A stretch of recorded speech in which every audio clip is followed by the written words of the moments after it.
नमस्कार good morning केमन आছেন সবাই आशा करी खूब भालो आছেন আমরাও खूब भालो आছি। আমার ভিডিওটা যে যেখান থেকে দেখছেন কাছে দূরে দেশ ও দেশের বাইরে সবাইকে জানাই অসংখ্য ধন্যবাদ। তাহলে চলুন আজকের দিনটা শুরু করা যাক। আমাদের সকালবেলায় ব্রেকফাস্ট হয়ে গেছে, এই যে অনয়ের ব্রেকফাস্ট কমপ্লিট হয়ে গেছে, কিন্তু তাও আমরা যেহেতু খাচ্ছি তাই ওকে একটু দিলাম। আর সকালবেলার আবহাওয়াটা এতটাই ভালো লাগে যে মনে হয় দেখতে দেখতে সময়টা কাটিয়ে দিই, কিন্তু খুব একটা বেশি সময় ধরে দেখার সুযোগ থাকে না। শান্ত নিরিবিলি পরিবেশ, আর ভাবি এই ভালো লাগাটা নিয়ে যদি সারাটা দিন কাটিয়ে দিতে পারি তাহলে কতই না ভালো হয়। আর বুঝতেই পারছেন আমি এখন মটন ম্যারিনেট করছি, যেহেতু আজ সানডে, তো সানডে মটন হোক বা চিকেন ছাড়া যেন সম্পূর্ণ হয় না। তো চলুন আজকে আমি ছোট্ট করে রেসিপিটা শেয়ার করব। অনেকেই আমাকে বলছেন যে রেসিপি শেয়ার করার জন্য আমার ছোট বোনেরা, কিন্তু আমি অতটাও পারদর্শী নই রান্নায় যে তোমাদের সাথে রেসিপি আকারে শেয়ার করব, কিন্তু যতটুকু পারি চেষ্টা করব। এই যে আমি ম্যারিনেট করছি দই, এখানে আছে রসুন বাটা, জিরা পাউডার, ধনিয়া পাউডার, আর যে সমস্ত মশলা এরকম থাকে যেমন আদা বাটা আর লঙ্কা বাটা, এগুলো সব কিছু দিয়ে ম্যারিনেট করে নিয়েছি। আর এই যে আমি ফার্স্ট আলুগুলো ভেজে নিয়েছি, আলুগুলো ভেজে তুলে রাখবো। একদম আমি তো একদম ডিপ ফ্রাই করে ভাজি, আপনারা চাইলে নাও ভাজতে পারেন। যদি ভাবেন যে বেশি তেল দেওয়া হয়ে যাচ্ছে তাহলে চাইলে নাও ভাজতে পারেন, তাতে টেস্টটা খুব একটা খারাপ হবে না। আর আলুগুলো ভাজার পর আমি এবার পেঁয়াজগুলো ভেজে নিচ্ছি, যেহেতু পেঁয়াজটা অনেকটাই বেশি আছে তো সময়টাও একটু বেশি লাগবে। আর এই যে রান্না করার আগে আমি কিন্তু অনেক কাজ সেরে নিয়েছি, সেই কাজগুলো আর দেখাইনি। আমাদের বাড়িতে সানডে মানে বেশিরভাগ সময় মটন রান্নারই বেশি হয়।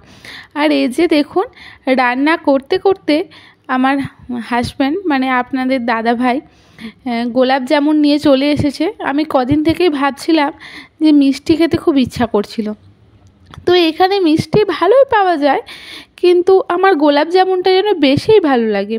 আর এখানে গোলাপ জামুনটা আমাদের ওখানের মতো মানে বড় ছোট এতটাও চুজ করার অপশান থাকে না, এই যে এরকম সাইজেরই হয়, কিন্তু টেস্টটা খুবই ভালো হয়। রান্নার ফাঁকে ফাঁকে এরকম মিষ্টি মুখে গেলে কেমন কার না ভালো লাগে। আর চলুন তা করতে করতে আমি চলে এসেছি, আবার মাংস দিয়ে দিয়েছি, এবার কষাতে হবে। আর কিছুই না, সিম্পল ব্যাপার। ওখানে দাঁড়িয়ে দাঁড়িয়ে আপনাদের যদি সময় না থাকে, যে অনেক সময় হয় পায়ে ব্যথা করে অনেক টাইমে কাজ করলে, তো তার জন্য আমি আপনাদেরকে একটা ছোট্ট টিপস দিতে পারি। তাহলে চলুন দেখুন, আমি একটু পরেই বলছি যে আপনারা খুবই সহজে কিভাবে মটন বানিয়ে নিতে পারবেন। এই যে কষা হয়ে গেল, হালকা মোটামুটি কষানোর পর আমি কুকারের ঢাকনাটা এঁটে দিলাম। আর কিন্তু সেরকমভাবে দাঁড়িয়ে থেকে কষানোর কোনো দরকার নেই। তারপরে আপনারা জল দেবেন না, মটন থেকে যে জলটা বেরোবে সেটা থেকেই ওটা কষানো হয়ে যাবে। দেখুন আমি কুকারের ঢাকনাটা খোলার পর দেখুন কত সুন্দর কালারটা এসেছে। কেউ কিন্তু দেখলে বুঝতেই পারবে না যে আপনি রান্নাটা একটু ফাঁকিবাজি করে সেরে নিয়েছেন, কিন্তু টেস্ট যদি ভালো হয় তাহলে না করার কি আছে। আমার কথা শুনে একবার অন্তত রান্নাটা ট্রাই করে দেখতে পারেন, এরকমভাবে রান্না কষিয়ে দেখতে পারেন। আশা করছি আপনার খারাপ লাগবে না। আমি কিন্তু সব সময় আমার সবটুকু দিয়ে চেষ্টা করি রান্না ভালোভাবে আপনাদেরকে দেখানোর জন্য। যদি আপনারা ট্রাই করে আপনার ভালো না লাগে তাহলে কিন্তু পরের বার আমার চ্যানেল থেকে কোনো রেসিপি আপনি বাড়িতে বানাবেন না। সেই ভেবে আমি কিন্তু সবটুকু দিয়ে চেষ্টা করি রান্নাটা কিভাবে ভালো করে দেখানো যায়। আর দেখুন, আমরা যেহেতু ভাতের সাথে খাবো তাই একটু ঝোল তো রাখতেই হয়েছে। একদম লাল লাল ঝোল রেডি। দেখতে কিন্তু একটুও খারাপ হয়নি না? আর আমরা খেয়েছি, বিশ্বাস করুন খেতে কিন্তু খুবই সুন্দর হয়। তো আপনারা বাড়িতে বানাচ্ছেন তো এই সানডেতে?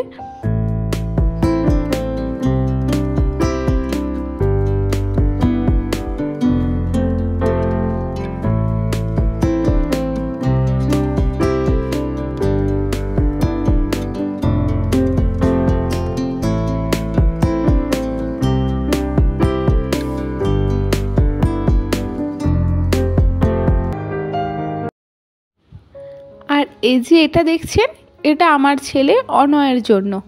ও তো এতটা রিচ রান্না খাবে না তেল মশলা দিয়ে, তাই ওরও মটন কারি, কিন্তু একটু পাতলা। আমাদের খাওয়া কমপ্লিট হয়ে যাবার পর আমি একটু রেস্ট নিচ্ছিলাম।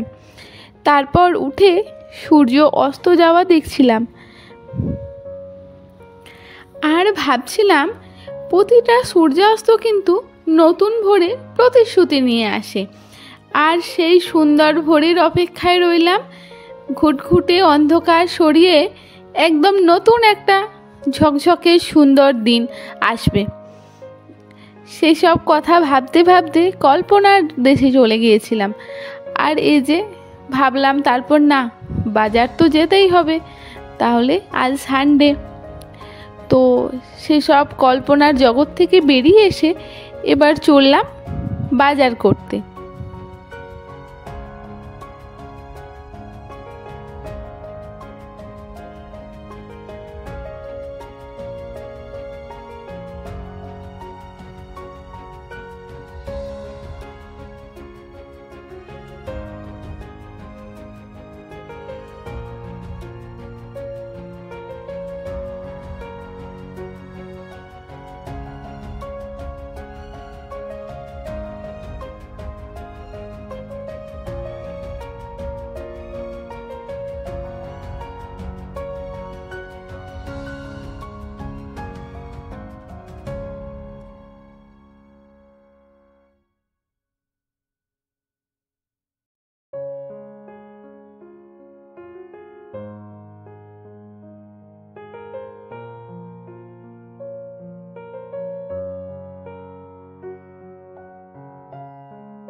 আমার কিন্তু বাজার করার পর বাড়ি চলে এসেছি।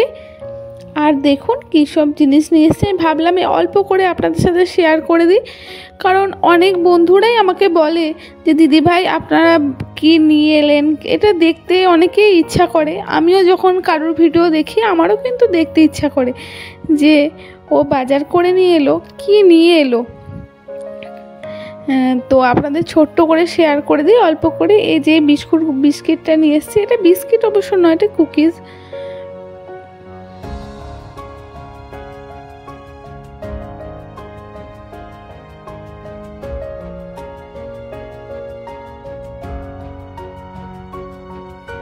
আর এই যে পাঁপড়টা নিয়ে এসেছি, এই পাঁপড়টা কিন্তু খুব ভালো খেতে। আর এই পাঁপড়টা দেখছেন, এটা কিন্তু বাংলায় লেখা রয়েছে পাঁপড়। তো আমি ভাবলাম হয়তো ভালো হতেও পারে, যেহেতু বাংলায় লেখা আছে, এটা দেখেই আমি খুব খুশি হয়ে গেলাম। আর এখানে তো মুড়ি নিয়ে এসেছি এরকম প্যাকেটের মধ্যে। এখানে হচ্ছে 500 গ্রাম মুড়ির দাম 70 টাকা। আর আপনাদেরকে এবার রেটটা দেখিয়েও দিচ্ছি। এই যে 500 গ্রামের দাম 70 টাকা লেখা রয়েছে। খুব একটা ভালো নয়, একদমই বাজে। তবুও আমাদের তো মুড়ি ছাড়া চলে না, কখনো কখনো খেতে হয়। আর জিরে নিয়ে এসেছি। আর এটা নিয়ে এসেছি প্যানটা, এটা এবারে প্রথমবার ট্রাই করব।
এরপর একদম চলে এসেছি রাত্রের ডিনারে বানাতে।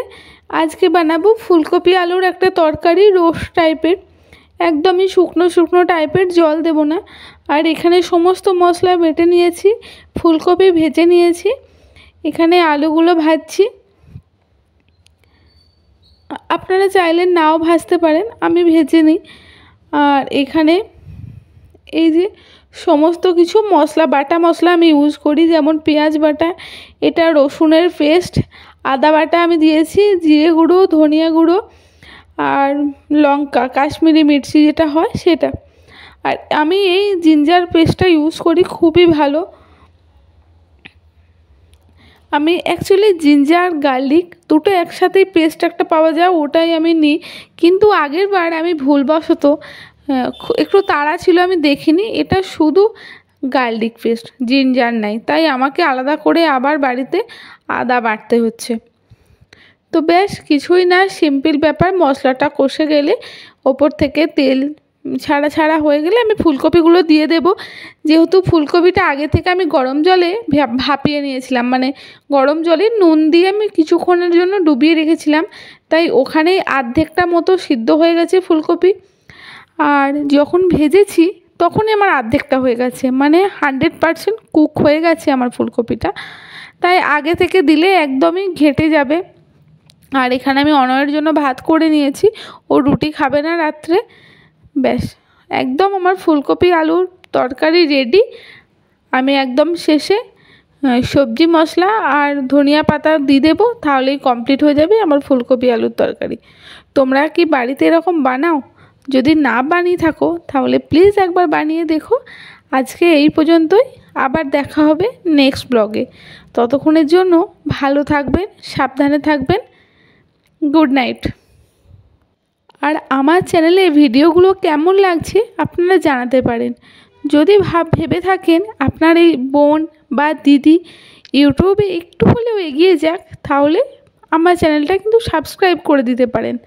তার জন্য কোনো টাকা পয়সা কিচ্ছু লাগবে না, শুধু একটু ভালো মনের মানসিকতা লাগবে, তাছাড়া কিচ্ছু না। তাহলে চলুন, গুড নাইট।